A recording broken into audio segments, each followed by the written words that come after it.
Hey everybody, it's time for chapter 4 now of Alienated, but before we dig in, I wanted to give a quick shout out across the ocean to Owen. Owen in New York City. I hope you're keeping well. Thinking about you and your family. Owen was one of the very first readers of Alienated, and I thought I'd give him a shout out today. Alright, well, let's dig in. Chapter 4, Close Encounters. From their stations on the wall, the fungi kids described my alien encounter like commentators on a prize fight.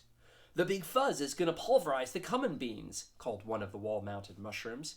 "You mean human beings, genius," snapped its neighbor. I tried to tune out their cackles and was left with Graz's raspy breathing. I could feel every bulging eye and antenna in the cafeteria flit from Jessica to me, Jessica to me, to something else. Something I couldn't see yet. Something that was apparently approaching from behind the tray-eating monster.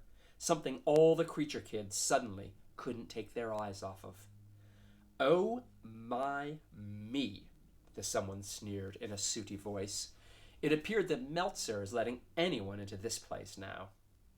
From behind Graz, a glowing white, human-ish figure stepped into view and folded his arms. Clad in a shimmery, iridescent cloak, he stood, cool as ice casual, beside the furry monster's thigh. He looked like a living mannequin, and the first word that came to me was expensive. His cloak floated like it was underwater, strangely mesmerizing, but also menacing. His face, hair, and skin all looked like pale china, and his emerald green eyes glowed with contempt. Every school had one. This guy must be Groom Lake's resident rich kid.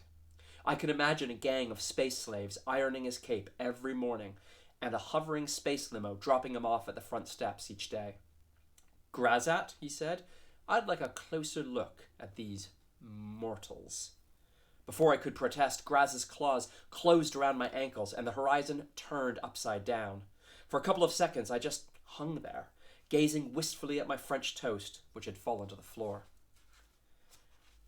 "Put him down or no lunch for you," Nancy hollered from behind the counter. Miss Tagg, where are you? There are shenanigans here, shenanigans like you wouldn't believe."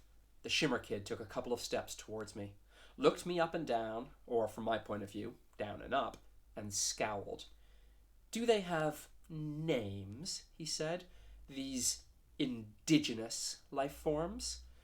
"Put me down, you goose smell-alike," I said, thrashing around in Graz's grip, trying to wriggle free, but to absolutely no effect.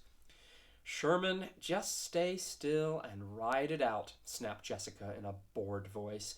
She had been witness to several similar first-day rituals. It wasn't exactly an alien experience for me, except that this time it was. "Sherman?" the Shimmer Kid said. "I'd hardly call you a man." "Then what are you?" I asked. "I am a deity, a god of the galaxy," he boasted, "ruler of the Aristox quadrant and rightful occupier of the cool seniors table." "You look like a freshman nobody who needs to be reminded of his place in the universal pecking order." He turned to the fuzz monster and said, "Grasset, since this Sherman is new here, I think perhaps we should show this Sherman where he belongs."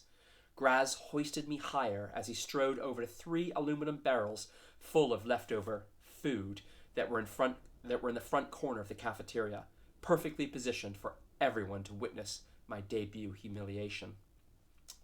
"If you're going to toss him in," Jessica said, "at least drop him into the squishy stuff and not the, are those rocks?" "You're not helping, Jess," I said. "Yow," she squealed as Graz reached down with his other hairy arm and scooped her up too. "I am going to murder you, Sherman Capote," she threatened. "Twice."